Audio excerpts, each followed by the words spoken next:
Bihar Bharatiya Janata party की छोटी core committee की आज बैठक दिल्ली में रखी गई थी, जिसमें बिहार के प्रभारी राष्ट्रीय महामंत्री श्री विनोद तावरे जी, सह प्रभारी दीपक प्रकाश जी और हमारे श्री गिरिराज सिंह जी, नित्यानंद राय जी, दोनों उप मुख्यमंत्री श्री मंगल पांडे जी और दोनों संगठन महामंत्री हमारे श्री नागेंद्र जी, भिक्खू भाई दलसानिया जी और अध्यक्ष के रूप में मैं उपस्थित हुआ।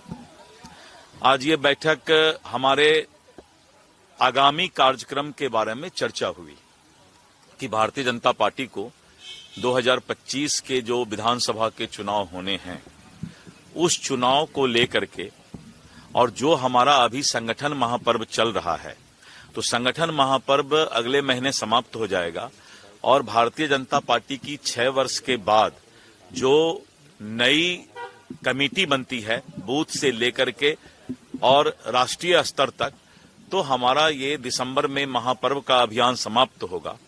तो उसके बाद आगे के 6 महीने के लिए पार्टी क्या क्या कार्यक्रम रखेगी, जिससे कि 2025 के चुनाव को हम लोग लक्ष्य बना करके अपने कार्यक्रम को आगे बढ़ाएं।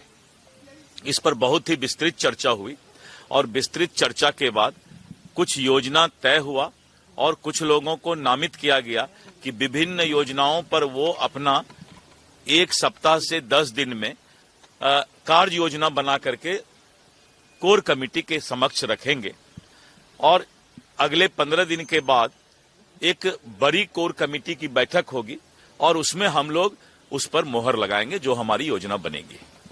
विधानसभा चुनाव में किस तरह से तैयारी आगे होगी?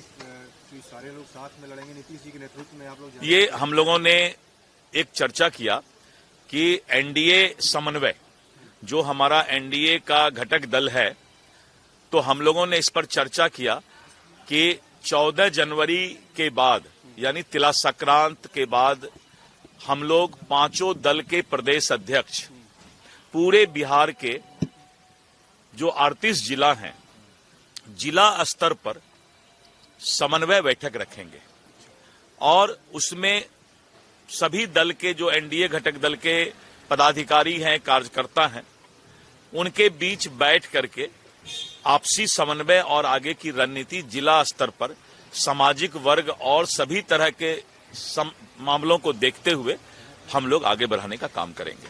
सर, जो आप लोग कमेटी बनाए हैं, ये कमेटी का क्या प्रमुख काम रहेगा और कौन कौन से लोग? इसमें हमारे पूर्व प्रदेश अध्यक्ष श्री राधा मोहन सिंह जी, श्री नित्यानंद राय जी, श्री मंगल पांडे जी, श्री नंदकिशोर यादव जी और गोपाल नारायण सिंह जी, ऐसे हमारे जो पूर्व प्रदेश अध्यक्ष हैं, उनकी एक कमेटी बनी है कि उसके लिए 5-6 बातें तय की गई है जिस पर कि उनको अपना आगे का कार्य योजना बनाना है। एक बैठक होने जा रही है जेपी नड्डा जी के साथ में, उसमें संगठन को लेकर के आज हमारे राष्ट्रीय अध्यक्ष श्री जेपी नड्डा जी के नेतृत्व में अभी 1-2 बजे से बैठक हो रही है, जिसमें पूरे देश के प्रदेश अध्यक्ष, संगठन महामंत्री और उसके साथ जो हमारे चुनाव अधिकारी हैं और सक्रिय सदस्यता के प्रभारी, उनके साथ आज बैठक हो रही है। और अभी तक जो है बूथ अध्यक्ष, बूथ कमेटी गठन करने के लिए पिछले कार्यशाला में रणनीति तय हुआ था। इस बार हम लोग बूथ कमेटी के बाद मंडल और जिला का कमेटी का गठन और उसका चयन पर कार्यशाला है और कि उसके लिए हमारी क्या कार्य योजना होगी। 4 सीटों पर उपचुनाव हुए हैं, उसमें किस तरह की संभावना देख रहे हैं परिणाम में? देखिए, बिहार में हरियाणा के चुनाव के बाद मैंने ऐसा महसूस किया कि एक नया माहौल बना है और पूरे बिहार में एक सकारात्मक ऊर्जा एनडीए के कार्यकर्ताओं के बीच गई है। और आप देख रहे होंगे कि जो 4 उपचुनाव हुआ उसमें एनडीए के कार्यकर्ताओं जब वो चुनाव प्रचार में गए तो मतदाता का रुझान बहुत ही सकारात्मक था। यानी कोई एंटी इनकम्बेंसी या किसी तरह का सरकार के विरुद्ध कोई चर्चा ना विपक्ष कर रहे थे और ना ही जनता के बीच था। यानी बात हो रही थी विपक्ष के द्वारा जातिगत का, क्षेत्रीयवाद का और इस तरह करके तुष्टीकरण का, इन सब मामलों पर विपक्ष चुनाव में जा रहा था। उनके पास कोई मुद्दा नहीं था।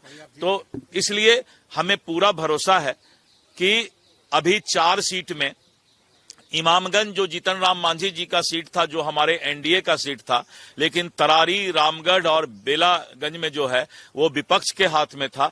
हमारा बेहतर परफॉर्मेंस होगा और मतदाता का रुझान हमारे तरफ है। क्या इसे सेमीफाइनल कहा जा सकता है? देखिए, ये मैं बताता हूं, सेमीफाइनल फाइनल तो एक बोलने का राजनीतिक ये है, शब्द है, लेकिन एनडीए बहुत ही इंटैक्ट होकर और समन्वय के साथ नीतीश कुमार जी और नरेंद्र मोदी जी के नेतृत्व में जनता के बीच जाएगी। बहुत धन्यवाद। अगर आप ये वीडियो YouTube पर देख रहे हैं तो हमारे चैनल को सब्सक्राइब करें और बेल आइकन को दबाना ना भूलें। अगर आप Facebook पर ये वीडियो देख रहे हैं तो हमारे पेज को लाइक करें।